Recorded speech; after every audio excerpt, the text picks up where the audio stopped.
रात में जो है पतिदेव के साथ में चली जा रही थी, ठोकर लगा और बच्चा जो है गोद से छिटक गया और गिरते ही बेहोश हो गया।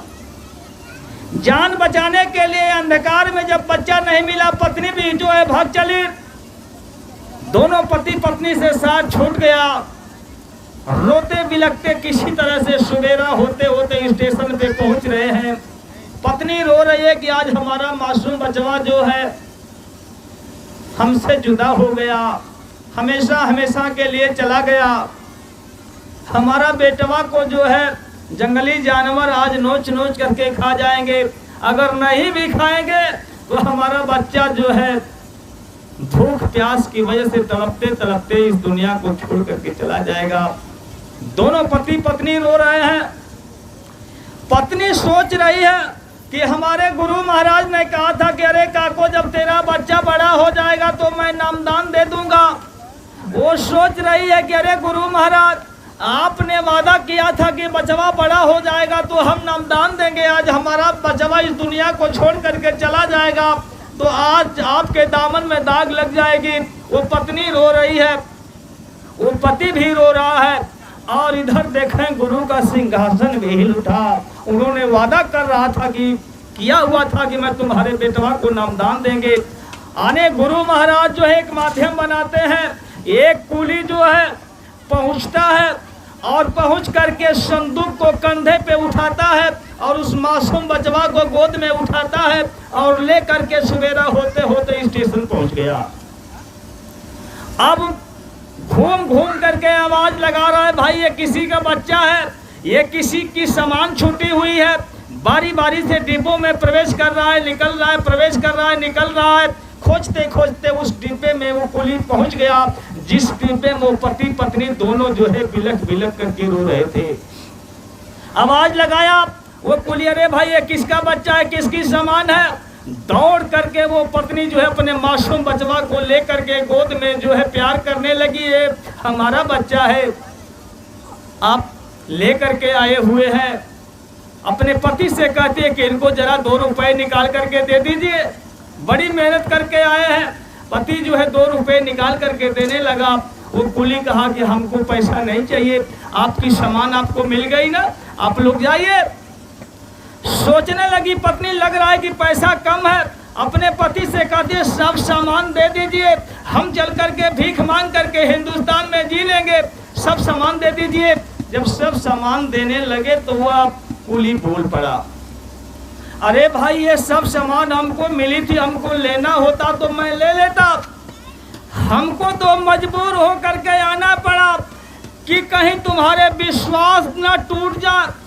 जब वादा किया गया था कि तुम्हारा बच्चा बड़ा हो जाएगा तो नामदान मिलेगा, उसी नामदान को देने के लिए, आने उस वादे को पूरा करने के लिए हमको मजबूर होकर के आना पड़ा। तो अपने सामान ले ले, अपने बचवा को ले ले। इसके बाद वो कुली जो है स्टेशन पे गाड़ी से उतरता है और तुरंत गायब हो गया। तो ऐसे ऐसे महापुरुष होते हैं, अपने भक्तों की हिफाजत करते हैं। जिस समय संत सदगुरु जो है नामदान देते हैं, नामदान क्या होता है? जीवात्मा जो दोनों आंखों के मध्य भाग में बैठी है, देखा इसका जो है स्वामी जी महाराज जब हमको और आपको नामदान देते हैं, चाहे कोई भी संत महापुरुष जब नामदान देते हैं तो इस घाट पे सदा सदा के लिए मौजूद हो जाते हैं। एक पल के लिए अपने भक्त से दूर नहीं होते हैं। यहाँ से लाखों योजन ऊपर जो है ईश्वर धाम है। आने जीवात्मा जहाँ बैठी है ऊपर स्वर्ग वैकुंठ से परे जो है लाखों योजन ऊपर ईश्वर धाम है, जहाँ से भगवान राम आए थे। ईश्वर धाम से करोड़ों योजन ऊपर जो है ब्रह्म धाम है। ब्रह्म धाम से ऊपर जो है अरबों योजन ऊपर पार ब्रह्म धाम है। ये जो है पार ब्रह्म धाम के अरबों खरबों जो ऊपर जो है महाकाल पुरुष का धाम, उसके ऊपर जो है सतपुरुष का धाम, फिर अलग पुरुष, आगम पुरुष, अनामी महाप्रभु। तो उस स्थान का भेद, आने ईश्वर धाम का भेद जब संत सदगुरु नामदान देते हैं, मतलब उस मालिक का ऐसा रूप है उस मालिक के मुखार बिंदु से ऐसी आवाज आती है, आने 5 नामों का जो है वो जाप बताते हैं, वही नाम दान कहा जाता है। इस जीवात्मा को जो है संत महापुरुष प्रसन्न होकर के, खुश होकर के दान दे देते हैं। तो उस नाम का जब जाप करते हैं तो बैठे बैठे ईश्वर धाम और अनामी धाम तक जीवात्मा आने जाने लगती है। तो ये सब सारा भेद संत महापुरुष हमको और आपको बताए। जब महापुरुष नामदान दे देते हैं तो इस घाट पे हमेशा हमेशा के लिए मौजूद हो जाते हैं। जरा आप विचार करें, जैसे कोई पिता हो, अपनी बेटी की शादी कर दे, बेटी जो है दुल्हन बनकर के ससुराल चली जाए, और पिता जो है कुछ वर्षों के बाद जो है बेटी को विदा कराने के लिए पहुंचे, बिटिया के ससुराल में पहुंच जाए, और बेटी जो है ससुराल पहुंच करके उसका अपने पति से इतना प्रेम हो जाए, अपने पति में हिल मिल गई, अपने मैके को भूल गई, अपने पिता को भूल गई। जब पिता वहां पहुंचे तो बिटिया जो है अपने पति देव के साथ में घर छोड़ करके कहीं चली जा, और पिता वहां पहुंच करके इंतजार करे कि हमारी बेटी आएगी, हमको बैठने के लिए व्यवस्था देगी, खाने पीने के लिए व्यवस्था देगी। अगर वो बेटी जो है व्यवस्था न दे, हाल चाल न पूछे, पिता जा करके वहाँ खड़ा हो, पिता के दिल पे क्या गुजरेगा कि बिटिया हमको पहचानने से इनकार कर गई, घर छोड़ करके चली गई, हमको खाने पीने के लिए नहीं कुछ पूछी। ठीक यही हाल जो है संत सदगुरु नामदान दे करके इस घाट पे विराजमान हो जाते हैं, इस जीवात्मा को ले जाने के लिए आते हैं। लेकिन इस जीवात्मा को जो है इस मन से प्रेम हो गया, और मन के बहकावे में आकर के जीवात्मा भटका दी गई, भटक गई, अपने पिता को, अपने गुरु को पहचानने से इनकार कर गई। संत सदगुरु इस घाट पे पहुंच करके खड़े होकर के हमारा और आपका इंतजार कर रहे हैं। लेकिन हम हैं कि इस काल माया के देश में मन के बहकावे में आकर के अपने गुरु को भुला बैठे हैं। गुरु इस घाट पे बैठ करके इंतजार कर रहे हैं। जरा विचार करें गुरु के दिल पर क्या गुजरता होगा कि हमारी ये बिटिया हमको पहचानने से इनकार कर गई। कहते हैं कि दिल के आईने में अपना हुस्न दिखलाता है वो यार, तेरे जिस्म का जंग ही है हिजाब, तेरे चश्माए जा पे।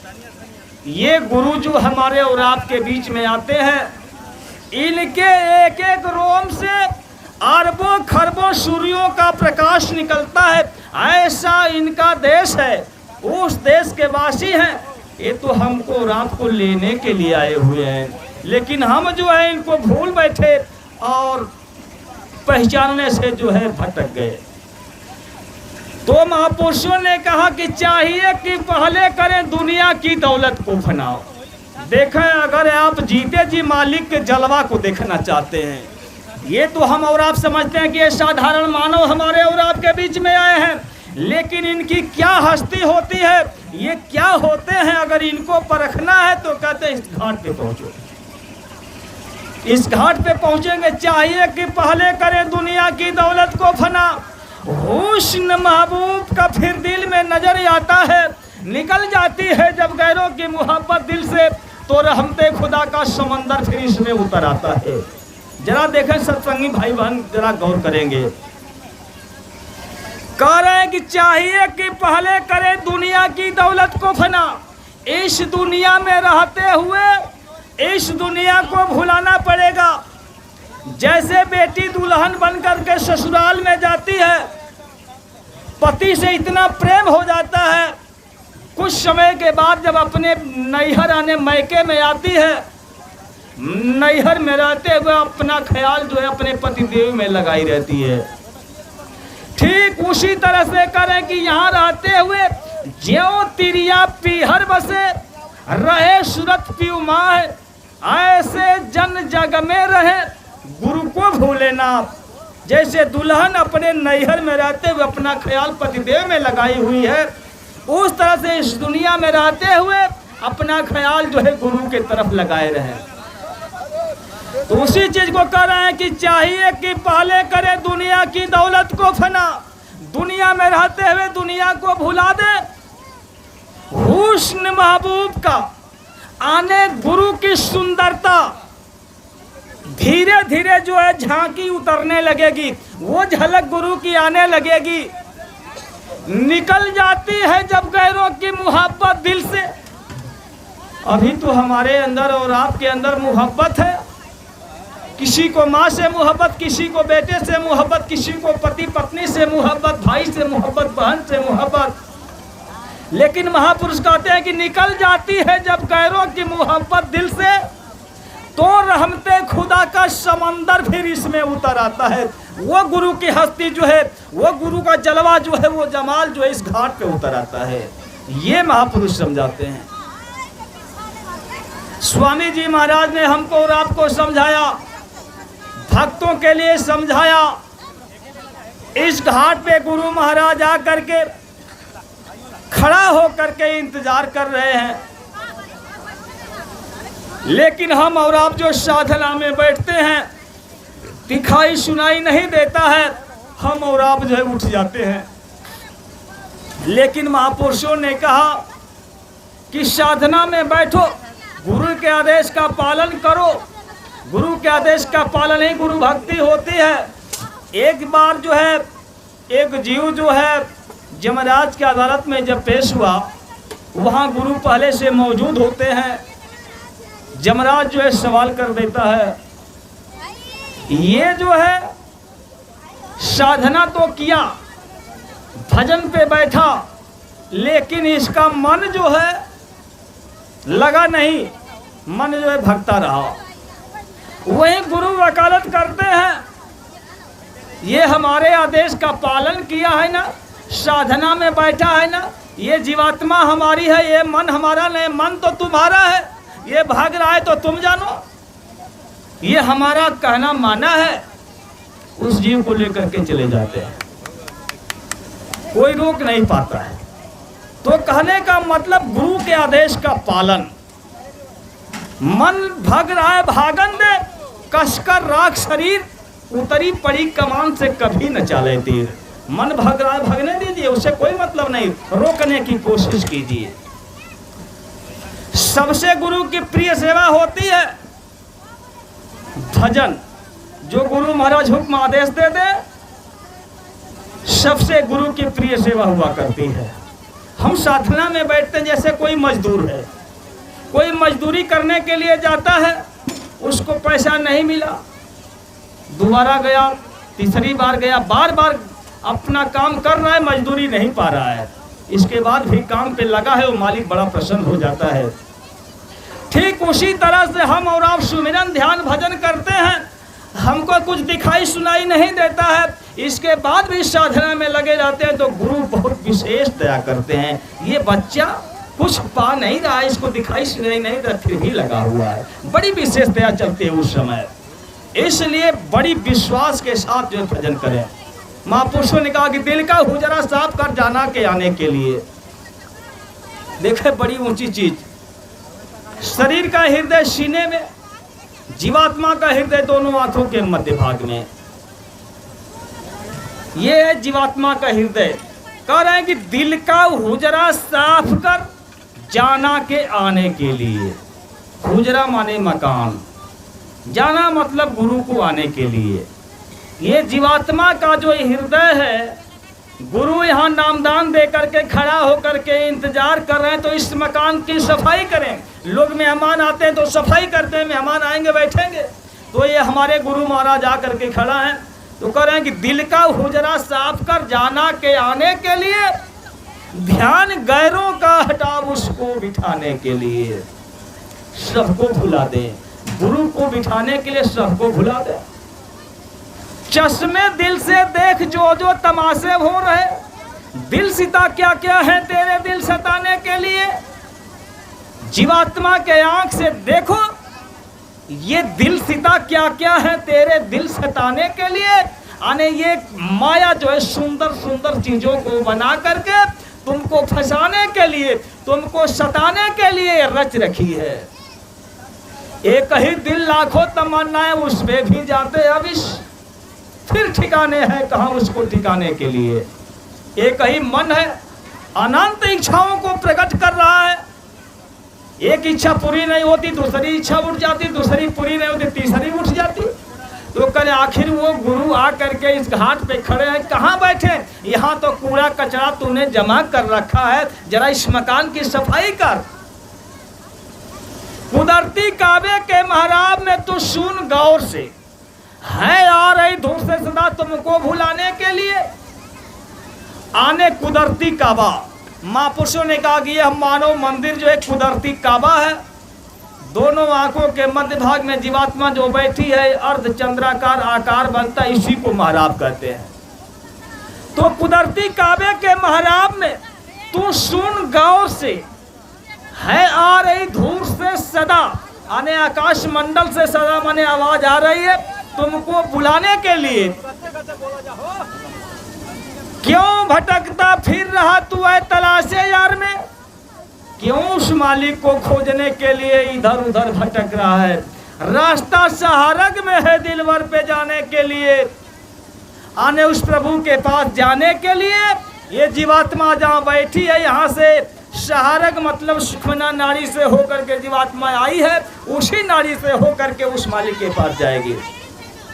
मुर्शिदे कामिल से तो मिल सिदक और सबूरी से तकी, आने धैर्य और विश्वास के साथ जो है गुरु के विश्वास में लगे रहे, साधना में लगे रहे, वो मालिक का जलवा देखने को मिल जाएगा। ये सारी चीजें स्वामी जी महाराज ने हमको और आपको समझाया। जरा देखें, यहाँ कुछ ज्यादा नए लोग आए हुए हैं, नए लोग आए हैं। आखिरकार यहाँ हम और आप जो है कैसे फंसा लिए गए? हमारा यहाँ देश नहीं है, हमारा देश कहीं और है, ये पराया देश है। तो अपने देश को हम छोड़ करके कैसे आ गए? इस पराये देश को हमने और आपने कैसे अपना समझ लिया? उसी चीज को संत महापुरुष समझा रहे हैं। जब यहाँ कुछ भी नहीं था, ये धरती नहीं थी, आसमान नहीं था, सूरज चांद सितारे नदियां नाले पहाड़ कुछ नहीं थे, ये देवी देवता नहीं थे, ब्रह्मा विष्णु महेश नहीं थे, राम कृष्ण नहीं थे, ईश्वर ब्रह्म परब्रह्म महाकाल पुरुष नहीं थे। तो ये स्वाभाविक चीज है कि हम और आप भी नहीं थे। ये कोई धार्मिक पुस्तकें नहीं थी, रामायण गीता वेद पुराण शास्त्र कुछ भी नहीं था। आखिर था क्या? हम भी नहीं थे, आप भी नहीं थे, कोई जीव भी नहीं था। रामचरितमानस में लिखे एक अनीह अरूप नामा। यहां से अरबों खरबों योजन ऊपर जो है अनामी महाप्रभु का देश है, अपने देश में विराजमान है। और जो जीवात्मा दोनों आंखों के मध्य भाग में बैठी, ऐसी जीवात्माओं का अथाह समुद्र उनके देश में विराजमान है। ऊपर से जो है अनामी महाप्रभु अपने मुखार बिंदु से आवाज लगा दिए। उनकी आवाज में इतनी दमकशी थी, इतनी ताकत थी कि आवाज के बल पे नीचे जो है अनंतों ब्रह्मांड अनंतों लोग बन करके तैयार हो गए। सबसे पहले तो 3 लोग बन करके तैयार हुए। आने अनामी महाप्रभु की आवाज से जो है अगम लोग, उसके नीचे जो है अलख लोग, और उसके नीचे जो है सतलोक बन करके तैयार हुए। जीवात्माओं का समुद्र जो है अनामी लोक से लेकर के सतलोक तक लगा हुआ है। आने जीवात्माओं का अथाह समुद्र भरा पड़ा हुआ है। अब नीचे से जो है सतपुरुष की मौज होती है। सतपुरुष की मौज हुई, उन्होंने अपने मुखार बिंदु से आवाज लगाया। सतपुरुष मालिक की आवाज में इतनी ताकत दमकशी थी कि नीचे के अनंतों ब्रह्मांड अनंतों लोग बन करके तैयार हुए। जब अनंतों लोग अनंतों ब्रह्मांड बन करके तैयार हो गए, तो जो जीवात्माओं का समुद्र था, उस समुद्र से 16 जीवात्माओं को आदेश दिया। आने 16 जीवों को आदेश दिया कि जरा तुम लोग जाओ नीचे देखो, मैं बहुत सारी सुंदर सुंदर रचनाएं कर दिया हूँ। अने ये धरती आसमान बना दिया हूँ, तमाम अनंतों मंडल बना दिया हूँ। जरा तुम लोग जा करके देखो, मैं अभी कोई जीव को नीचे भेजा नहीं हूँ। 16 जीवात्माएं जब आदेश पा जाती हैं रोने लगी, लेकिन उनका हुक्म था देखो मैं तुमको यहाँ से फेंकेंगे नहीं, नाम की डोरी पे उतारेंगे और 16 स्थान बना देंगे, अपने अपने स्थान पे जाकर के तुम लोग बैठ जाओ। मालिक के आदेश को पा करके 16 जीवात्माएं आकर के अपने अपने स्थानों पे जब बैठ गए लोग, जब ऊपर जाने के लिए सोचे तो मालिक ने आने के लिए रास्ता दिया था, जाने के लिए नहीं दिया था। इन लोगों ने सोच लिया कि मालिक हम लोगों का देश निकाला कर दिया, अब हम क्या करें। तो इन लोगों ने अखंडों युगों तक, अरबों खरबों युगों तक अपने अपने स्थान पे बैठ करके अखंड ध्यान लगाना शुरू कर दिया। इनके अखंड ध्यान से वो सत्पुरुष मालिक जो है प्रसन्न हो गया और प्रसन्न होकर के कहा कि मैं तुम लोगों के अखंड ध्यान से प्रसन्न हूं, आज जो मांग दोगे सो दे दूंगा। तब इन लोगों ने कहा कि मालिक हम लोगों को छोटा छोटा सा राज्य दे दीजिए, आने जीवात्माओं का थोड़ा थोड़ा सा भंडार दे दीजिए, हम इनके ऊपर जो है राज करेंगे। कहे कि ठीक है दे देंगे। अब वो सत्पुरुष मालिक जो है समुद्र की जो निचली सतह की जीवात्माएं थी, उनसे कहा कि देखो मैं अपने 16 जीवात्माओं को नीचे भेज दिया हूँ। उन लोगों ने हमारा अखंड ध्यान लगाया, अखंड ध्यान से मैं प्रसन्न हो गया, तुमको दान में उन लोगों ने मांग लिया और मैं दान में देने के लिए स्वीकार कर लिया। सारी जीवात्माएं रोने लगी।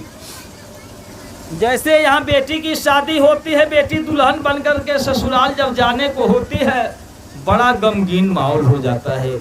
आसपास सभी लोग रोने लगते हैं, माँ बाप भी रोने लगते हैं, लेकिन मतारी जो है कलेजे पे पत्थर रख करके अपने जिगर के टुकड़े को अपनी बिटिया को विदा कर देती है।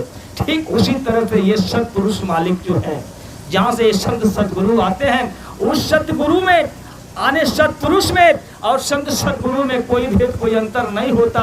यही संत सदगुरु जो होते हैं कहते हैं ये बेटी मैंने तुमको दान में दे दिया, हमारे 16 बेटे जो नीचे गए तुमको दान में मांग लिया। हम और आप सब लोग रोने लगे, मालिक हम लोगों को आप अपने देश से विदा कर देंगे, हम लोगों को अपने देश से निकाला कर देंगे। कहे सत्पुरुष मालिक ने, यही संत सदगुरु ने आवाज लगाया ये बेटी मैं तुमको यहाँ से फेंकेंगे नहीं, मैं शब्द की नाम की डोरी पे उतारेंगे, हमारी नाम की डोरी को छोड़ना मत, जब चाहे तब आना और जब चाहे तब जाना, तुम्हारे लिए कोई रोक तो कोई बंधन नहीं होगा। ये आदेश दे करके सत्पुरुष मालिक ने उस समुद्र से एक एक घड़ा निकाला।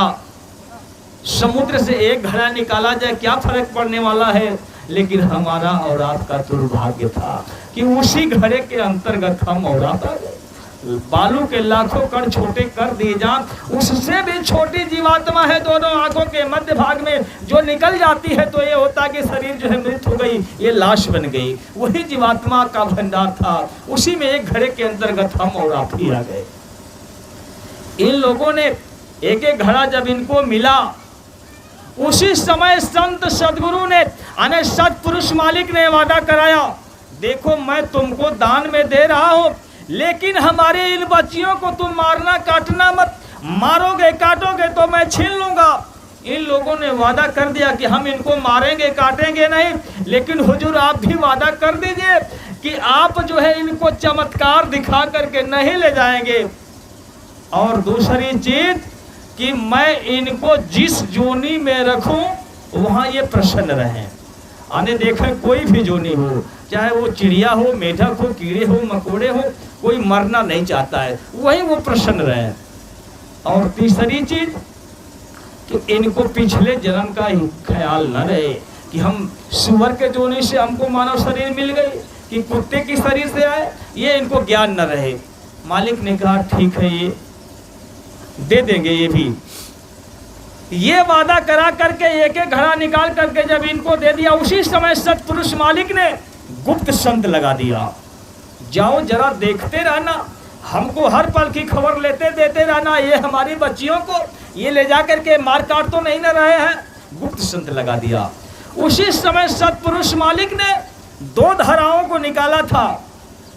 अंश दोष सत्पुरुष निकारी, ज्योत निरंजन नाम धरारी, यादो कला उतर कर आई, छझरी दीप में आंख समाई। जो 16 पुत्रों में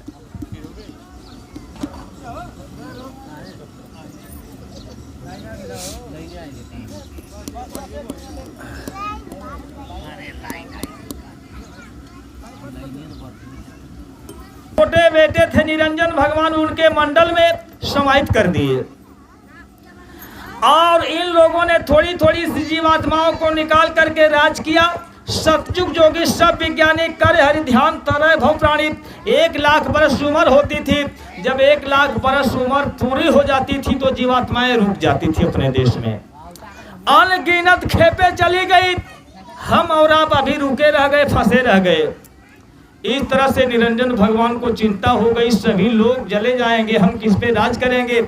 तब इन्होंने नियम बनाया, अपनी शक्ति के द्वारा जो है उनके मंडल में 2 धाराएं ज्योति पुरुष जो समाहित थे, आद्या मां शक्ति को प्रकट करते हैं, तू हमारी धर्म पत्नी है, तू 3 बेटों को पैदा कर दे।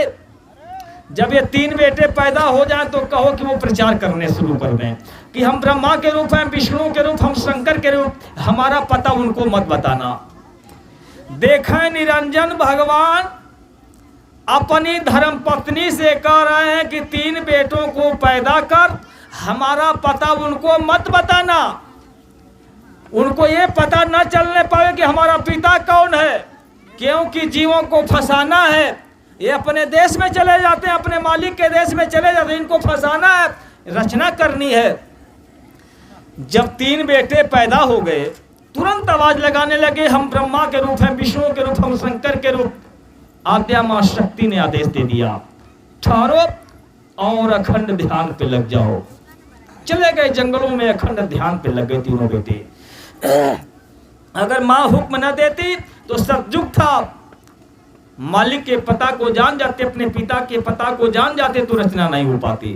50-50 हजार वर्ष तक इन लोगों ने अखंड ध्यान लगाया। इनके अखंड ध्यान से वो निरंजन भगवान प्रसन्न हो गए, आवाज लगाए, मेरी आवाज को तुम लोग सुन रहे हो। विष्णु जी और शंकर जी को कुछ पता न चला। ब्रह्मा जी ने कहा कि हाँ मैं आपकी आवाज को सुन रहा हूँ, अच्छी तरह से समझ रहे हो? हाँ मैं समझ रहा हूँ, कहीं नोट करो। वही ईश्वर अपने मुखार बिंदु से बोलने लगे और ब्रह्मा जी नोट करने लगे। 1 लाख श्लोक उन्होंने बोला और 1 लाख श्लोक इन्होंने भोजपत्र पे लिख करके तैयार कर दिया। उसमें लिखा गया क्या अच्छा है, क्या बुरा, क्या हिंसा, क्या अहिंसा, क्या झूठ, क्या सत्य, क्या पाप, क्या पुण्य। उसी समय स्वर्ग वैकुंठ बनाए गए, उसी समय नरक बनाए गए, उसी समय 84 लाख जोनियां बनाई गई। उससे पहले सिर्फ मानव शरीर थी। और ये हो गया 10,000 वर्ष तक प्रचार करवा दिया, प्रचार कर दो।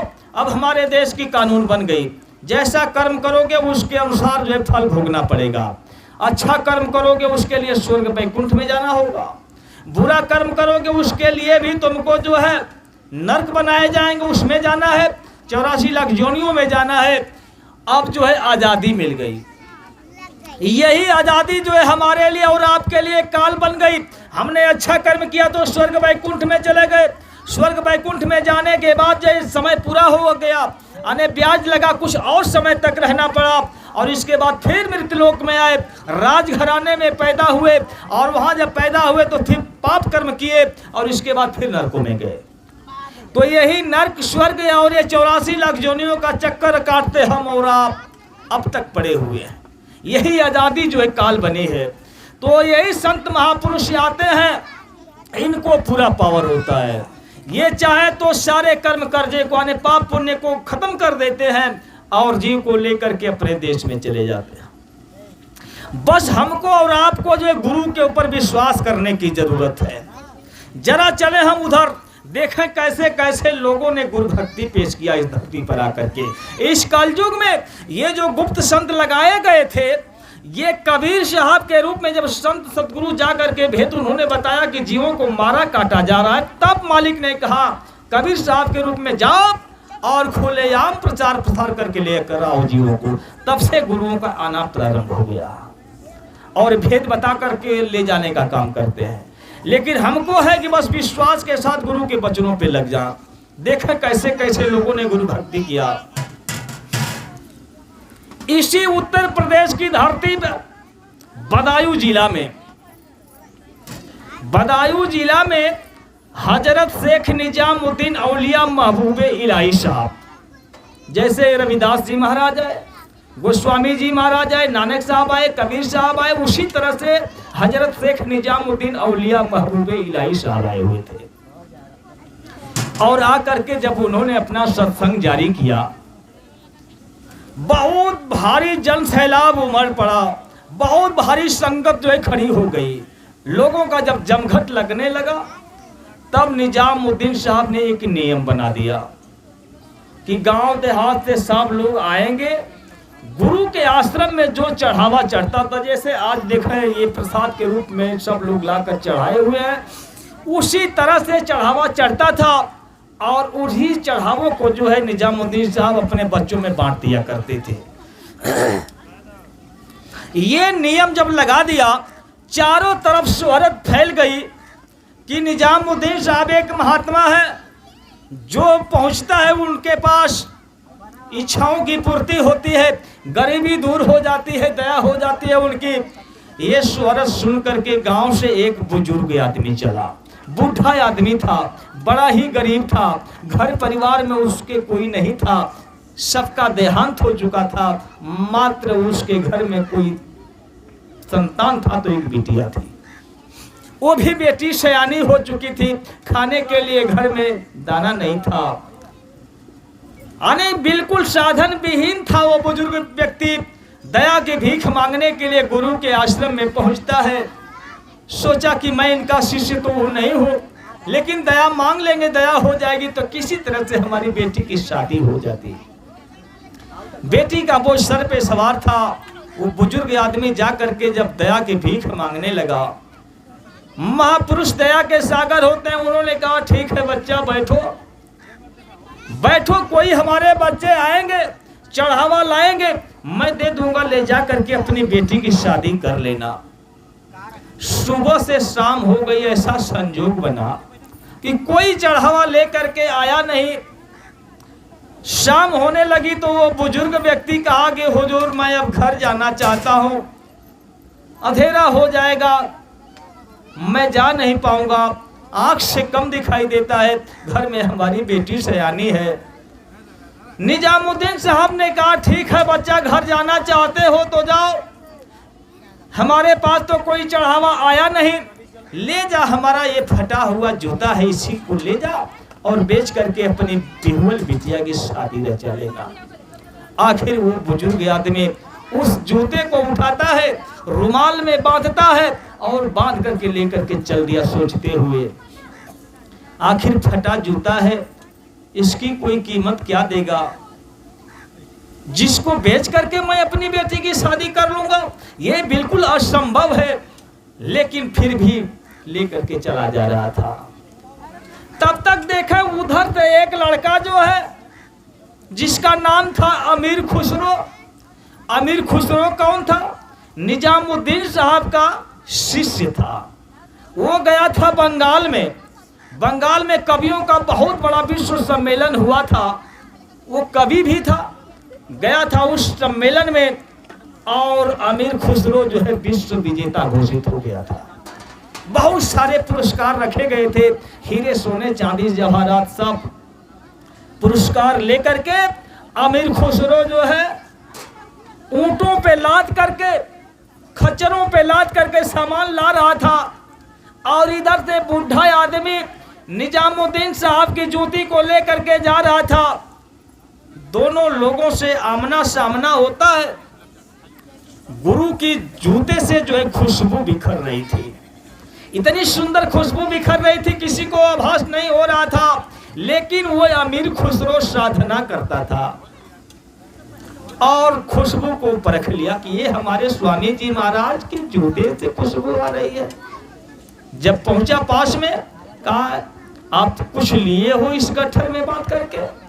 कहा कि मैं गया था महात्मा जी के पास, उन्होंने फटी हुई जूती अपनी दी है, कहा कि ले जा बेच करके अपनी बेटी की शादी रचा लेना, मैं वही तो लिया। कहे कि इसको बेचोगे? कहे हाँ बेचेंगे। पूछा कितना कीमत लोगे आप? कहा कि जो देना है दे दो, इसकी कीमत क्या दे सकते हो? वो अमीर खुसरो कहा कि देखो मैं ये जो है ये मूठों पे ला करके ला रहा हूं सामान जो है, इसमें हीरे सोने चांदी जवाहरात है, सब ले जाओ, बस जूते को दे दो। आखिरकार कहा कि मैं मजबूरी का मारा हूं, तू मजाक कर रहा है? कहा मैं मजाक नहीं कर रहा हूं, ले जाइए सारी सामान को और दे दे जूती को।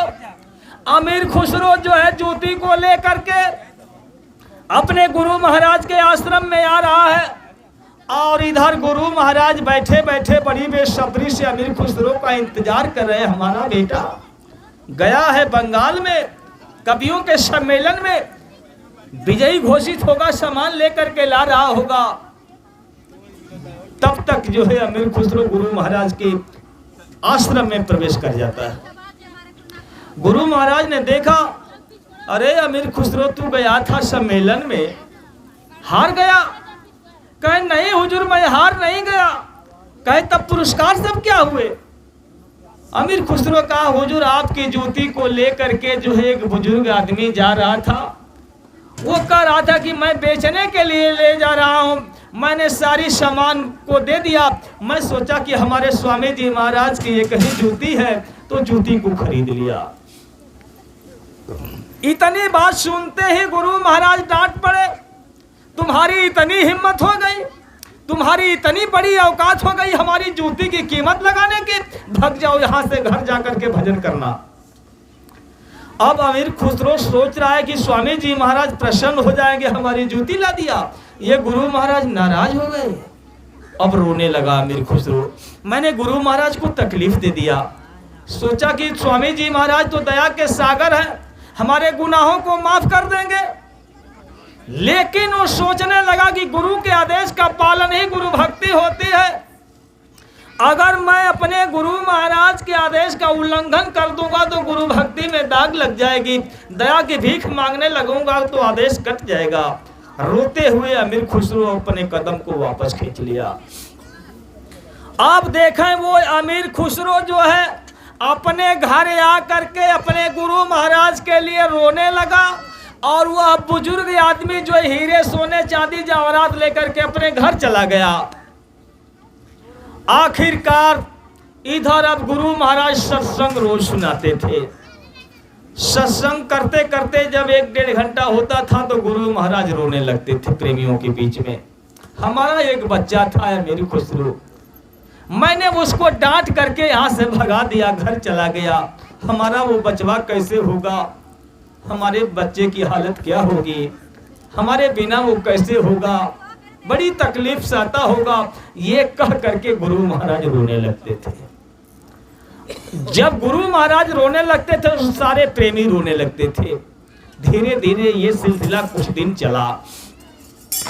एक दिन जो है सत्संग सुन करके सारे प्रेमी जो है कहीं से आ रहे थे आश्रम से, अचानक अमीर खुसरो से कहीं मुलाकात हो जाती है। जब अपने गुरु भाइयों को देखा, अपने गुरु बहनों को देखा, पहुंच करके चरणों में गिर करके रोने लगा, भैया जरा हमारे स्वामी जी महाराज की हाल बताओ, हमारे स्वामी जी महाराज को कोई तकलीफ तो नहीं न है, हमारे स्वामी जी महाराज को समय से खाना दिया जाता है ना, हमारे स्वामी जी महाराज की सेवा सत्कार अच्छे ढंग से होती है ना। रो रो करके यह खबर पूछ रहा था। सारे प्रेमी जो है रोने लगे और कहे कि तू बड़ा जालिम है, तू बड़ा कुकर्मी है, तू गुरु महाराज को बड़ी तकलीफ दिए हो, तुम्हारे लिए गुरु महाराज रोज रोते हैं। इतनी बात जब अमीर खुसरो सुना कि हमारे लिए हमारे स्वामी जी महाराज रोज रोते हैं, देखें वो विरह की आग जो है धधक जाती है। संत महापुरुष जब दया करते हैं, ये तो दिखावे का प्रेम हमारे और आपके बीच में आते हैं। ये प्रेम का सागर, प्रेम का जलवा तो इस घाट पर मिलता है। देखें उस घाट पे अब प्रेम का जो है जलवा देखने को मिलेगा। अब वो विरह की आग जो है धधक जाती है।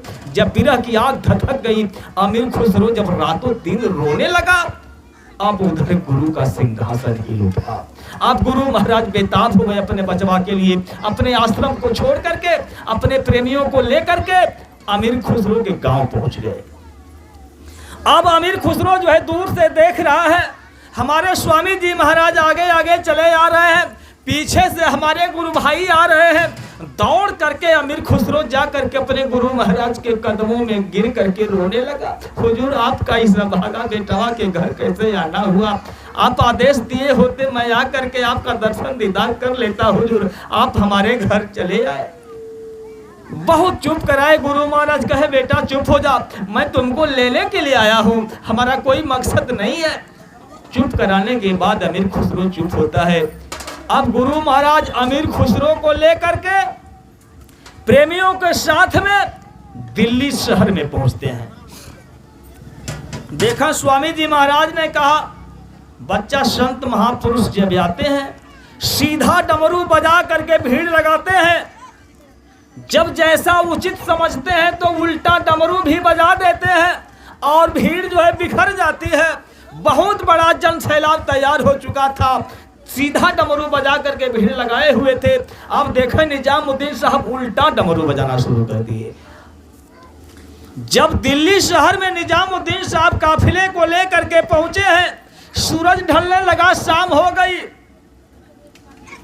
गुरु महाराज ने कहा, बच्चा आज यहीं रुकेंगे, सुबेरा होगा तो अगले पड़ाव के लिए चलेंगे। सब लोग टहलने लगे इधर उधर।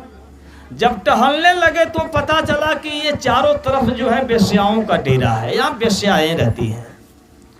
लोग सोचने लगे गुरु महाराज का दिमाग कुछ लग रहा है खराब हो गया है, पूरे देश में हिंदुस्तान की धरती पर इनको जगह न मिली, बेश्याओं के डेरे में हम लोगों को ला करके रोक दिया। तब तक देखें गुरु महाराज ने दूसरा खेल कर दिया। गुरु महाराज ने कहा, बच्चा मैं जा रहा हूं कोठे पे, हमारा कुछ काम है। जब कोठे पे चढ़ करके गुरु महाराज जाते हैं, अंदर से दरवाजा खुला, एक बेश्या सामने आती है। जब बेश्या सामने आई तो गुरु महाराज की शिष्या थी, चरणों पे गिर करके रोने लगी। हुजूर, आपका इस अभागन बिटिया के घर कैसे आना हो गया? गुरु महाराज ने कहा, बेटी मैं कुछ काम से चला हूँ, मुझको रात भर ठहरने के लिए यहाँ जगह दे दे। वो बेश्या कहते, हुजूर आपका ही घर है, जहाँ रहना चाहते हैं रह लीजिए, जितने दिन के लिए रहना है रह लीजिए। कहे नहीं बेटी, मैं बस रात भर रुकूंगा, तू दूसरे कमरे में चली जा। और उसी समय गुरु महाराज ने कहा, बेटी एक काम हमारा और कर दे कि अपने नौकर को जरा बुला दे और ये रंगीन बोतल में पानी भर करके नीचे से ले करके आवे। ये लोग अभी तो नीचे सोच रहे हैं, देखो बेश्याओं के डेरे में रोक दिया, स्वयं बेश्या के पास चले गए। अब देखो ये रंगीन बोतल नहीं, ये तो शराब लेकर के जा रहा है। अभी गुरु महाराज शराब पिएंगे, बेश्या के पास रहेंगे।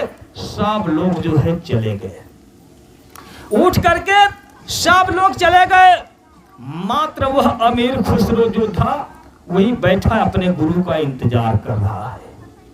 देखें गुरु भक्ति कितनी कठिन होती है, बस धैर्य और विश्वास की परीक्षा होती है। अब देखें अमीर खुसरो बैठे बैठे अपने गुरु का इंतजार कर रहा है। भोरारी होती है, गुरु महाराज जब नीचे उतर करके आते हैं, सारी संगत खाली है, अमीर खुसरो बैठा है। गुरु महाराज पूछ बैठे, अरे बेटा और लोग कहाँ है? अमीर खुसरो कहा, फला आदमी इस टाइम चला गया, फला आदमी इस टाइम चला गया। गुरु महाराज ने कहा, अरे बेवकूफ, तो तू यहाँ क्या कर रहा है? तुमको भी चला जाना चाहिए था ना। आने वो जब इस तरह से आवाज लगाए तो अमीर खुसरो ने कहा कि हुजूर मैं तो चला गया होता, लेकिन हमको इस दुनिया में आपके सिवा कोई दिखाई नहीं देता है। अगर आप हुक्म आदेश दे तो जिंदगी की आखिरी श्वास मैं आपके कदमों में व्यतीत कर दूंगा, आपको छोड़ करके मैं नहीं जा सकता। आखिरकार देखें अब अमीर खुसरो को लेकर के हजरत शेख निजामुद्दीन औलिया महबूबे इलाही साहब आते हैं और नए सिरे से संगत की तैयारी करते हैं। संगत बहुत बड़ी तैयार हो गई। अब गुरु महाराज ने हुक्म दिया अमीर खुसरो को, ए बेटा तू जा और बंगाल में जा करके हमारा पैगाम लोगों को सुना देना, सब लोग शाकाहारी हो जाएं, मांस मछली अंडा ताड़ी शराब का त्याग कर दें, रूहों पे रहम करें, किसी बेगुनाह बेजुबान जीवों की हत्या न करें, किसी को न सताएं, भूखों को खाना खिलाए, प्यासों को पानी पिलाए। ये मानव शरीर अमोलक है, इसी मानव शरीर से प्रभु का दर्शन दीदार होता है। ये हमारा पैगाम सुनाओ। अब अमीर खुसरो आकर के बंगाल में गुरु का पैगाम सुना रहा है। इधर देखें स्वामी जी महाराज, गुरु महाराज अपने प्रेमियों को बुलाया और बुला करके कहा, देखो बच्चा, अब हमारे जाने का समय जो है पूरा हो गया। मैं अभी शरीर को छोड़ करके जाना चाहता हूं। सब लोग रोने लगे, हुजूर हम लोगों को छोड़ करके आप चले जाएंगे? कहे कि मैं यहां से चला जाऊंगा, लेकिन इस घाट पे तुम्हारी जब इच्छा हो तब इस घाट पे आ जाना। मैं इस घाट पे सदा मौजूद रहूंगा, तुमसे बातचीत करूंगा, तुम्हारे प्रश्नों का उत्तर दूंगा, मैं यहां मिलूंगा। सब लोग जो है चुप हो गए, लेकिन गुरु महाराज ने कहा कि देखो, हमारा आखिरी समय में तुमसे हमारी एक जो है इच्छा है, मैं ये आदेश देता हूं, जब हमारी ये जीवात्मा जो है इस जिस्म से जुदा हो जाए, जब हमारी ये शरीर जो है लाश बन जाए, हमारी इस लाश को जो है इस धरती में कब्र खोद करके दफना लेना। हमारी लाश को इस धरती में कब्र खोद करके दफना देना। तुम्हारी जैसी इच्छा हो, जो भी तुम्हारी मौज मर्जी हो, पूजा पाठ कर लेना, हवन जाप कर लेना। लेकिन हमारा ये आदेश है, हमारा बेटवा जो है अमीर खुसरो गया है बंगाल में, हमारे संदेशा को सुनाने के लिए मैं उसको भेज रखा हूं। जब वो हमारा बेटा आएगा तो हमारे इस कब्र के पास में उसको मत आने देना। तुम लोग यहाँ आ जाना, पूजा पाठ हवन जाप सब कर लेना, लेकिन हमारे उस बेटवा को इस कब्र के पास में मत आने देना। लोगों के समझ में बात कुछ नहीं आई। लोगों ने पूछा, हुजूर आखिरकार हम लोग यहाँ पूजा पाठ कर लेंगे, अमीर खुसरो को यहाँ आने नहीं दिया जाएगा, आखिर क्यों, क्या कारण है? तब गुरु महाराज ने कहा, देखो बेटा, वो हमारा बेटा इतना लायक है, हमारे हुक्म आदेश का पालन करता है, हमारी सेवा सत्कार करता है। वो हमारा बेटा अमीर खुसरो जब आएगा, उसको जब ये पता चल जाएगा कि हमारे गुरु महाराज हमको छोड़ करके इस दुनिया से सदा सदा के लिए चले गए, तो वह हमारा बेटवा हमारे बिना पागल हो जाएगा। इसलिए हमारे बेटवा को इस कब्र के पास मत आने देना। अगर वह आ जाएगा तो उसकी गुरु भक्ति से प्रभावित होकर के ये हमारी लाश जो है इस कब्र को फाड़ करके निकल न जाए, और ऐसे गुरु भक्त को गले से न लगा ले, ऐसा भारी चमत्कार न हो जाए। इसलिए हमारे उस बेटवा को इस कब्र के पास मत आने देना। ये आदेश दे करके गुरु महाराज सदा सदा के लिए शरीर छोड़ करके चले गए। जब गुरु महाराज चले गए, लाश को जो है कब्र खोद करके दफना दी गई, पहरेदारी लगा दी गई। उस कब्र के पास कोई नहीं, लोग जाएंगे लेकिन अमीर खुसरो आकर के वहां न पहुंचने पावे, ये पहरेदारी लगी है। आखिर अमीर खुसरो जब गुरु का संदेशा सुना करके आता है, सबसे पहले सोचा चलेंगे अपने स्वामी जी महाराज के कुटिया में, अपने स्वामी जी महाराज का दर्शन दीदार करेंगे। वह अमीर खुसरो आकर के अपने गुरु महाराज के जब कुटिया में पहुंचता है, कुटिया में तखत लगा हुआ है, तखत खाली है, एक सेवादार दरवाजे पे बैठा हुआ है। जब जा करके अंदर देखा अमीर खुसरो कुटिया में तखत खाली है, पूछने लगा अपने गुरु भाई से, भैया हमारे स्वामी जी महाराज कहाँ हैं, जरा मैं दर्शन करना चाहता हूँ। वह सेवादार जो है चुप हो गया। एक बार, दो बार, चार बार जब पूछा अमीर खुसरो, भैया बोल क्यों नहीं रहे हो, आखिर हमारे स्वामी जी महाराज कहाँ हैं? आखिरकार जब वो चुप हो गया, कुछ शंका होने लगी उसको। तुरंत वो अमीर खुसरो जो भाग करके जाता है। उनकी एक गुरु बहन थी जिसका नाम था रुखसाना। रुखसाना अपने स्वामी जी महाराज के लिए खाना बनाया करती थी, सेवा सत्कार किया करती थी। अपनी बहन रुखसाना के पास अमीर खुसरो जब पहुंचा, कहा बहन हमारे स्वामी जी महाराज कहाँ हैं? वो रुखसाना भी चुप हो जाती है। दो चार बार जब पूछा, आखिरकार वो रुखसाना रोने लगी, भैया हमारे स्वामी जी महाराज हम लोगों को छोड़ करके इस दुनिया से चले गए। हमारे स्वामी जी महाराज जब हम लोगों से सदा सदा के लिए दूर हो गए, हमारे गुरु महाराज जब सपना नहीं आए, ये आवाज लगाया, ये सुना जब अमीर खुसरो पागल हो गया और दौड़ करके पता लगाया कब्र कहाँ है। जब कब्र के पास पहुंचने की कोशिश किया, लोग दौड़ करके जा करके उसके कदमों को रोक दिया, खबरदार तुम उस कब्र के पास में नहीं जा सकते हो, ये गुरु महाराज का सख्त आदेश है। वो पूछ बैठा है आखिर क्यों? तब लोगों ने कहा कि ये गुरु महाराज ने आदेश दिया है कि वो हमारा बेटा आएगा तो हमारे लिए वो बेटवा पागल हो जाएगा, इस कब्र के पास में मत आने देना, नहीं तो ये हमारी लाश जो है कब्र को फाड़ करके ऐसे गुरु भक्त को गले से न लगा ले, ऐसा भारी चमत्कार न हो जाए, इसलिए उसको आने मत देना, ये गुरु महाराज का आदेश है।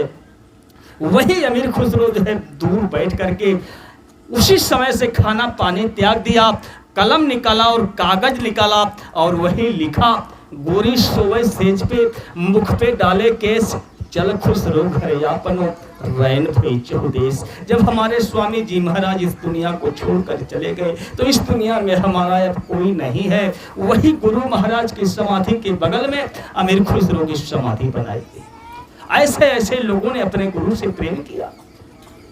साक्षात प्रभु जब हमारे और आपके बीच में आकर के ऐसा भेद बताया, इसके बाद भी हमसे और आप लोगों से यानी गुरु से प्रेम नहीं हो पाया। प्रेम का जरिया स्वामी जी महाराज ने कहा, बच्चा इस घाट पे पहुंचो, इस घाट पे जब पहुंचोगे ये मन तुम्हारा बहुत बड़ा दुश्मन है, इसके जैसा तुम्हारा दुश्मन इस दुनिया में कोई नहीं है और इसके जैसा साथी तुम्हारा इस दुनिया में कोई नहीं है। जरा मन को तू भी समझा ले और मैं भी समझा देता हूँ। कहते हैं कि गुरु के घाट चलो मन भाई, सूरत चदरिया लेव धोवाई, सेवा साबुन दर्शन मंजन प्रेम का नीर भराई, बचन के रे भाव की भाठी बिरह के अग्नि जराई, भक्ति नदिया जहाँ निस्तिन बहती तामे मलमल मैल गंवाई, उज्जवल निर्मल भई सूरत जब ओढ़े मन यब यति हस्ताई। आने गुरु जो है मन को समझा रहे हैं कि आए मन तू गुरु के घाट चलो मन भाई। जरा देखें ये जीवात्मा चेतन है, जैसे कोई राजा की लड़की हो, राजकुमारी हो, राजकुमारी को जो है उसी राजमहल में नौकर से प्रेम हो जाए और नौकर के बहकावे में आकर के वह राजकुमारी जो है नौकर के साथ में अपने बाबुल के घर को छोड़ करके चली जाए। नौकर अपहरण करके उस राजकुमारी का लेकर के गया और अपने घर में ले जा करके अपनी धर्मपत्नी जी के साथ में रहने लगा और इस राजकुमारी को दासी बना दिया, नौकरानी बना दिया। तू नौकरानी का काम यहाँ कर।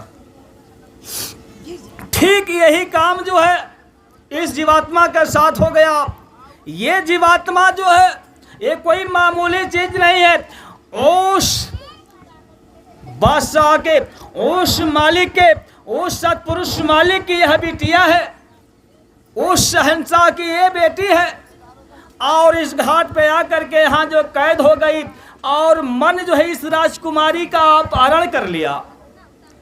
आने वो नौकर जो है इस राजकुमारी का अपहरण कर लिया और ले जा करके स्वयं जो है इंद्रियों के घाट पे पहुंच करके आनंद लेने लगा और इस जीवात्मा को अपनी दासी बना दिया। मन के बहकावे में आकर के जीवात्मा जो है जुगों जुगों से नरकों में काटी जा रही, जलाई जा रही है, सिर्फ मन के बहकावे में आकर के। तो वही संत सदगुरु आकर के समझाते हैं, आए मन तू गुरु के घाट चलो मन भाई। इसी घाट पे गुरु का घाट है, दोनों आंखों के मध्य भाग में, यही गुरुद्वारा है। इसी को लोगों ने कहा गुरुद्वारा है। इसी गुरुद्वारे में करेंगे मन को गुरु के घाट चलो मन भाई, सूरत चदरिया ले धोवाई, अने जीवात्मा रूपी चादर की सफाई करा दे, सेवा साबुन दर्शन मंजन प्रेम का नीर भराई। सेवा करेंगे आने ध्यान भजन करेंगे तो प्रिय सेवा गुरु की, तो सेवा करेंगे तो साबुन का काम होगा, दर्शन इस घाट पे गुरु का होगा तो माजने का काम होगा, प्रेम का नीर भराई। यहाँ तो साधारण गुरु का प्रेम है, प्रेम का पानी तो इस घाट पे भरा हुआ है, प्रेम का नीर भराई। बचन की रे भाव की भांति, यहाँ बचन गुरु के सुनने को मिलेंगे तो रेह का काम होगा। रेह जो कपड़े धुलने के काम आती थी, वचन की रेह भाव की भांति, वहां भाव पनप जाएगा, भाव जगेगा। विरह की अग्नि जलाई, वही विरह की आग लगेगी। भक्ति नदिया जहां निष्दिन बहती, तामे मलमल मैल गवाई, उज्जवल निर्मल भई सूरत जब ओढ़े मन अब यति हर्षाई। ये जीवात्मा जो है निर्मल हो जाती है, मन अब इसका साथ देने लगता है। समय कितना है? 10 मिनट।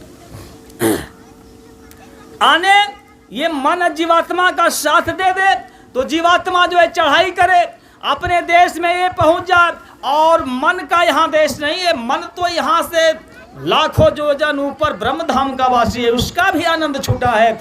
जीवात्मा का भी देश छूटा है, मन का भी देश छूटा है। यहाँ जीवात्मा भी सजा भोग रही है और यहाँ मन भी सजा भोग रहा है। दोनों एक दूसरे के साथी बन जाए, दोनों अपने अपने देश में चले जा, दोनों लोगों को जो है अमन चैन आ जा। तो यही संत सद्गुरु समझाते हैं कि ये मन तू जीवात्मा का साथ दे दे। जब ये जीवात्मा साथ जब पा जाती है तो चढ़ाई करके अपने देश में चली जाती है। देखें स्वामी जी महाराज हमको और आपको जब नामदान दिया, गुरु महाराज ने कहा जब महापुरुष नामदान दे देते हैं अपने भक्त के साथ सदा मौजूद रहते हैं। जैसे माँ होती है अपने मासूम बचवा को प्यार करती है, बच्चा अगर कहीं अपने काम आने रोता रहता है, माँ का कलेजा फट जाता, कलेजे से लगा लेती है। उसी तरह से गुरु महाराज कहते हैं जब भी तुम चलते होते हो गुरु के नाम में, गुरु के मस्ती में मस्त रहते हो, तो तुम्हारे अगर पाँव के नीचे अगर कोई कांट चुभने होते हैं तो मैं वहां पे अपना जो है हथेली लगा दिया करता हूँ। बात उस समय की जिस समय सावंत सिंह जी महाराज अपने प्रेमियों को सत्संग सुना रहे थे। एक बार उसी समय जो है जंगल के किनारे सत्संग हो रहा था, लोगों का जमघट लगा हुआ था। जंगलों से होता हुआ एक बुजुर्ग अंधा व्यक्ति चला, सर पे गट्ठर लिए हुए, हाथ में डंडा लिए हुए। वो अंधा व्यक्ति पता लगाते हुए किसी तरह से भटकते हुए चला जा रहा था। अब देखें संत महापुरुष अंतर्जामी होते हैं। सावंत सिंह जी महाराज ने देख लिया एक अंधा व्यक्ति भाव में विभोर होकर के चला जा रहा है, सत्संग को रोक दिए। कहे बच्चा जरा तुम लोग ठहरो, मैं अभी आता हूं, अभी आऊंगा तो फिर सत्संग सुनाऊंगा। हुजूर महाराज सावंत सिंह जी मंच से उतर गए और उतर करके जंगलों में चले गए। जब जंगल में पहुंचे हैं तो उधर से वो अंधा व्यक्ति जो है गट्ठर लेकर के हाथ में डंडा लेकर के चला जा रहा था। जा करके सावंत सिंह जी महाराज ने पूछा कहाँ जा रहे हैं आप? कहा कि मैं जा रहा हूं सत्संग सुनने के लिए। सावंत सिंह जी महाराज ने कहा कि सत्संग तो इस समय नहीं हो रहा है, सत्संग तो हो रहा था इस समय बंद है, मैं ही सुना रहा था, लेकिन जब मैं देखा कि तुम चले आ रहे हो जंगलों से होते हुए तो मैं तुमको लेने के लिए चला आया। इतनी बात जब वो बुजुर्ग आदमी सुना, अंधा व्यक्ति सुना, हमारे लिए गुरु महाराज सत्संग छोड़ करके चले आए, चरों पे गिर करके जो है रोने लगा। गट्ठर गिर गया, डंडा हाथ से छूट गया, चरों पे लिपट करके वो बुजुर्ग अंधा व्यक्ति रो रहा है। स्वामी जी महाराज ने कहा उस मालिक के लिए 2 बूंद आंसू गिराने लगोगे, इस चीज को बर्दाश्त नहीं कर पाएगा। आखिर जब वो बुजुर्ग आदमी चरणों पे गिर करके रोने लगा, गुरु महाराज चुप कराने लगे। बच्चा चुप हो जा, मैं तुमको लेने के लिए आ गया, चलो हमारे साथ में। जब नहीं चुप हो रहा था तो मौज में आ गए। कहे कि आज मैं तुमसे प्रसन्न हो गया हूं, जो मांगना चाहते हो मांग लो, मैं देने के लिए तैयार हूं। आखिर वो अंधा व्यक्ति रोते हुए अपने गुरु से मांगा क्या? कहा हुजूर अगर आप देना ही चाहते हैं ना तो हमारे इन आंखों में रोशनी आ जाए। तुरंत आंखों में रोशनी आ जाती है। भर नजरों से वो अंधा व्यक्ति अपने गुरु के रूप को निहारता है। अपने गुरु को जब देख लिया, इसके बाद धीरे धीरे नजर जो है नीचे की तरफ रही, आंखों से खुशी के आंसू चल रहे हैं। नजर जब उस अंधे व्यक्ति की नीचे की तरफ चली तो देख रहा है कि गुरु महाराज के दोनों हाथों से खूनों की धार बह रही है। पूछ बैठा वो अंधा व्यक्ति, हुजूर आपके इन हाथों में कैसे जख्म हो गए, कैसे चोट लग गई? तब गुरु महाराज ने कहा, बच्चा जब तुम जंगलों से होते हुए आ रहे थे ना, तुम्हारे पांव के नीचे जब कांट चुभने को होता था तो मैं अपनी हथेली लगा दिया करता था, वही हमारे हाथों में कांट चुभ गए। इतनी बात जब वो अंधा व्यक्ति सुना फिर रोने लगा। हमारे लिए हमारे पांव के नीचे स्वामी जी महाराज हाथ लगा दिए, फिर रोने लगा। फिर मजबूर हो गए गुरु महाराज, कहे कि अब तो चुप हो जा, फिर क्या मांगना चाहते हो मांग लो, मैं देने के लिए तैयार हूं। तब वो अंधा व्यक्ति क्या मांगा, कह रहा है कि हुजूर हमको जो है जहां सत्संग हो रहा है एक बार हमको वहां ले चलिए, और वहां ले चलने के बाद है स्वामी जी महाराज हमारे इन आंखों से रोशनी जो आप दिए हुए हैं, ये हमारी आंखों से रोशनी वापस ले लीजिए। गुरु महाराज ने कहा तू पागल हो गया है, आखिर ये तो क्या मांग रहा है? कहा मैं ठीक मांग रहा हूँ हुजूर, मैं यही नजरों से अपने गुरु भाइयों का दर्शन कर लूं, और एक बार मैं अपने स्वामी जी महाराज का दर्शन कर लिया ना, इस दुनिया में हमको अब किसी को नहीं देखना है, इस दुनिया में कुछ देखना नहीं चाहता हूँ, ये हमारी आंखों से रोशनी आप वापस ले लीजिए। ऐसे लोगों ने गुरु भक्ति पेश किया। ये स्वामी जी महाराज जिस समय आकर के अपने स्वभाव पे हुए, ये आपने सोचा ये जब से धरती बनी, जब से ब्रह्मांड बना, जब से जीव उतारे गए, तब से लेकर के स्वामी जी महाराज तक कोई ऐसा महापुरुष नहीं आया कि इतने जीवों को नाम की दौलत लुटाया हो। हुजूर महाराज श्रावण सिंह जी का ही इतिहास मिला, 25 लाख कुछ हजार जीवों को नाम दान दिया। उसके बाद सिर्फ स्वामी जी महाराज ने 40-45 करोड़ लोगों को नाम की दौलत लुटा दिया। आखिर ये दौलत कहां से इनको मिली?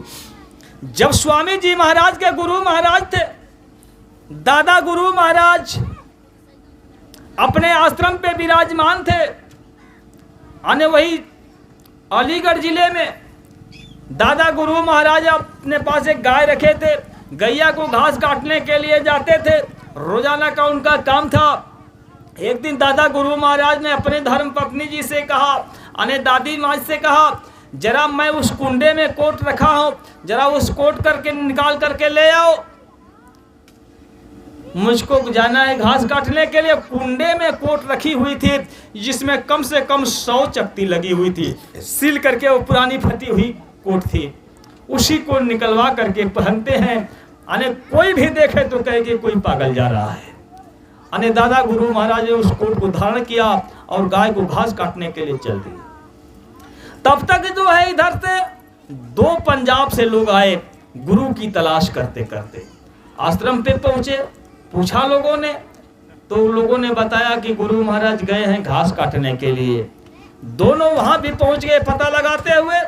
जब पता लगा कि यही ये संत सदगुरु हैं, दूर से जब देखा तो लोगों ने कहा ये तो कोई पागल है, वापस हो गए। जब दादा गुरु महाराज घास काट करके वापस आ गए आश्रम पे, तब लोगों ने पूछा, स्वामी जी महाराज ने भी पूछा, हुजूर आज कुंडे से कोट निकाल करके पहनने का क्या मकसद रहा? तब दादा गुरु महाराज ने कहा कि मैं घास काटने के लिए जब गया था तो इस आश्रम पे, इस घर पे कोई 2 लोग आए थे, नहीं आए थे? लोगों ने कहा हाँ लोग आए थे। कहे वो बड़े कर्मी जीव थे, उनके ऊपर बहुत पाप कर्म था, अगर मैं ये फटी कोट न पहना होता, वो जान जाते कि ये संत सदगुरु हैं, तो मुझको उनको नाम दान देना पड़ता।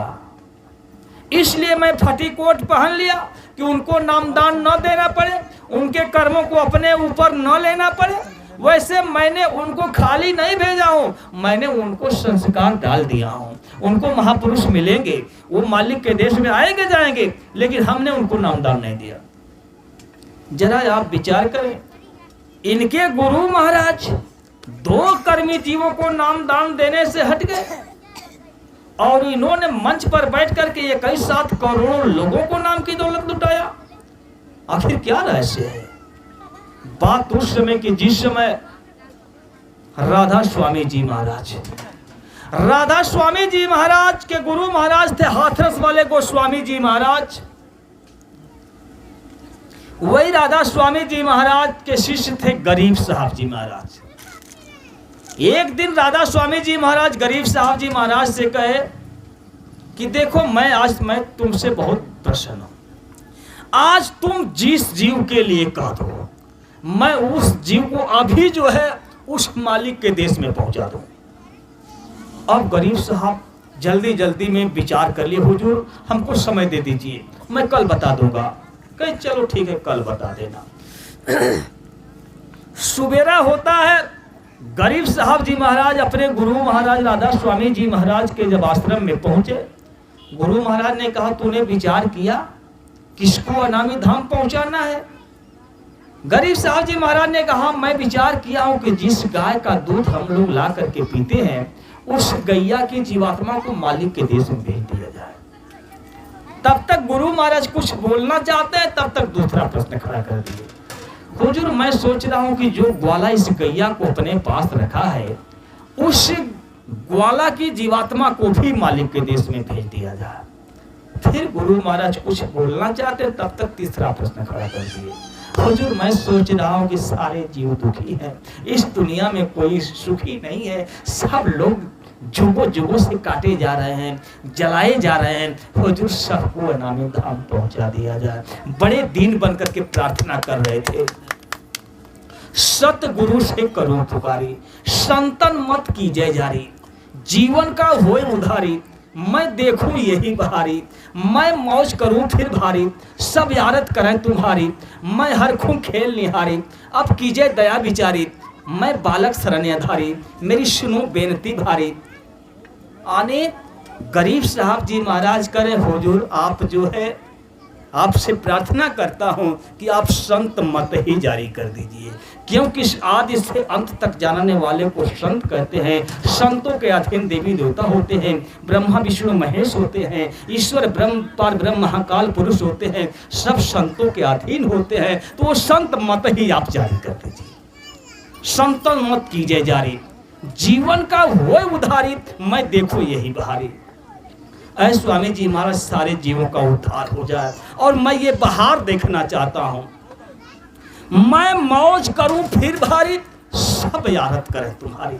ऐ स्वामी जी महाराज आप ऐसी मौज कर दीजिए कि मैं इनको नाम की दौलत लुटा दूं और इनके सारे कर्मों को मैं अपने ऊपर उठा लूं और हम और ये सारे जीव मिल करके ऐ स्वामी जी महाराज आपका गुणगान गाने लगे। मैं हरखूं खेल निहारी, अब कीजिए दया बिचारी, आए स्वामी जी महाराज मैं ये खेल का बहार देखना चाहता हूं। तब गुरु महाराज ने कहा मैं एक जीव के लिए कहा, तू सारे जीवों की बात करता है, ऐसा नहीं हो सकता। जब उन्होंने कहा कि ऐसा नहीं हो सकता है, तब उन्होंने गरीब साहब जी महाराज ने कहा हुजूर आप हमारी जीवात्मा को अनामी धाम पहुंचाए हुए हैं, मैं भी हर पल देवी देवताओं का दर्शन दीदार करता हूं, बैठे बैठे रामकृष्ण का दर्शन दीदार करता हूं, ईश्वर ब्रह्म पर ब्रह्म महाकाल पुरुष के देश में उस अनामी धाम तक आता जाता हूं। आए स्वामी जी महाराज अगर ऐसी मौज नहीं हो सकती तो आप हमारी जीवात्मा को आप वापस कर दीजिए। गर मौज ना हो यह न्यारी तो फेरो सूरत हमारी, घट भीतर होय करारी, शब्दा रस करे हारी, दोनों में से एक करो रे या दोनों करो दयारी, मैं राजी रजा तुम्हारी, सतगुरु स्वामी गोद पड़ारी। आए स्वामी जी महाराज अगर ऐसी मौज नहीं हो सकती तो आप हमारी जीवात्मा को वापस कर दीजिए, मैं भी इन जीवों के साथ में नरकों में जाऊंगा, मैं भी 84 में चला जाऊंगा, हमको अनामी धाम नहीं जाना है। भगवान भक्तों के अधीन होते हैं। वही राधा स्वामी जी महाराज मजबूर होकर के आवाज लगा दिए, अच्छा चलो ठीक है, तुम्हारे बाद जो है एक महापुरुष आ रहा है, तुम्हारी चौथी पीढ़ी में एक महापुरुष आ रहा है, अगर वो चाह दे तो पूरे ब्रह्मांड को समेट कर लेकर के चला जा, कोई माई का लाल उसको रोक नहीं सकता है।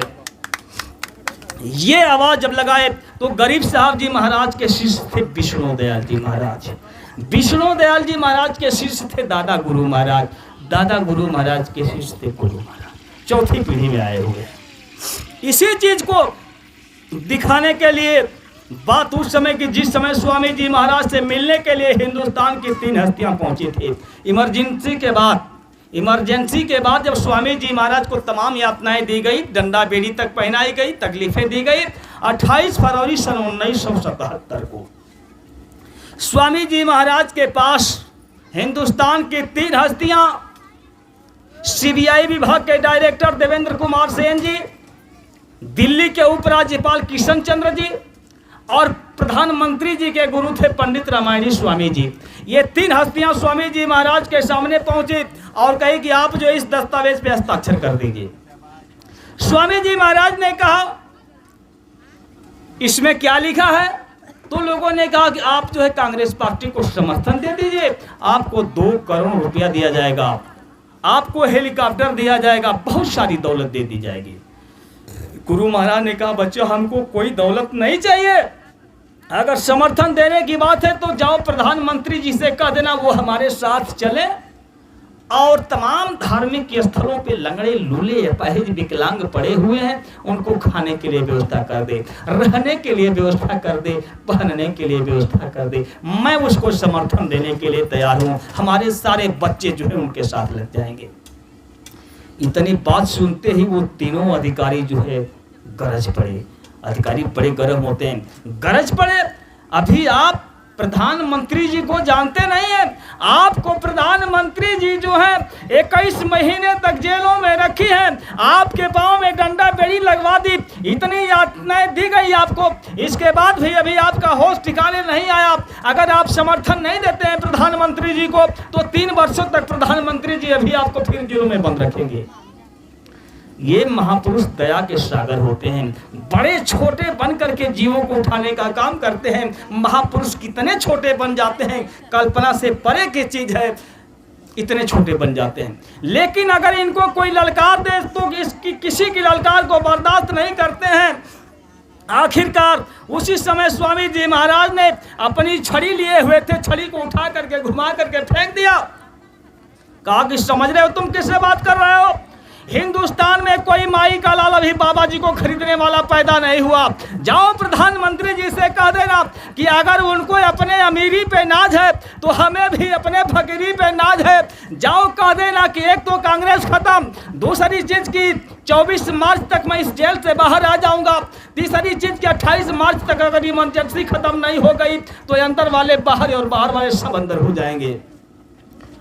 इतनी बात सुनते ही वो तीनों अधिकारी कांपने लगे।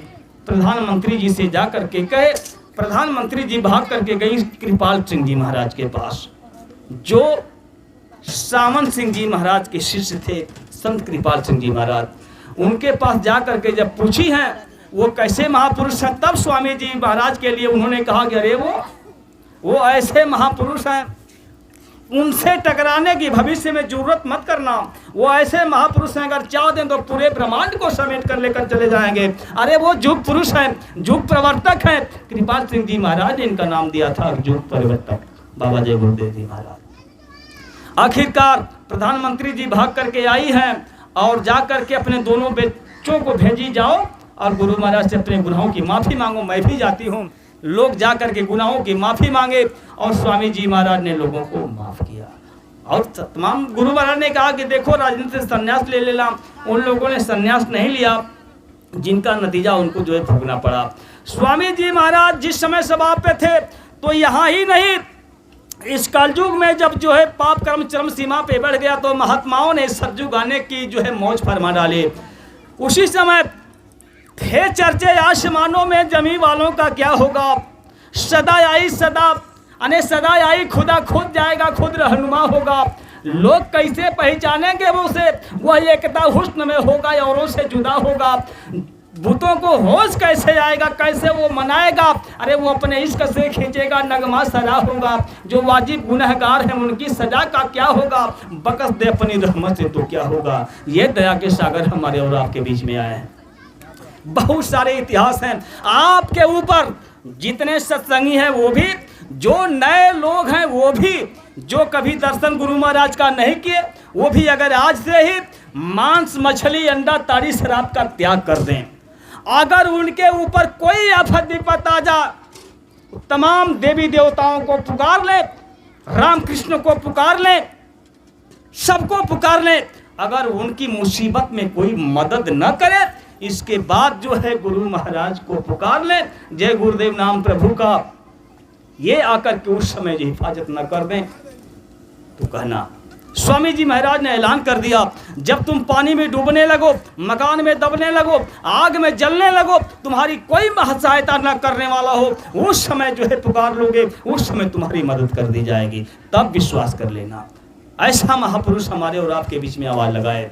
स्वामी जी महाराज ने आकर के आवाज लगाया, दिल में हमारे दर्द है तुम्हारा, सुनते तो जाओ संदेशा हमारा, तुम्हारे लिए हमने जल से रचाए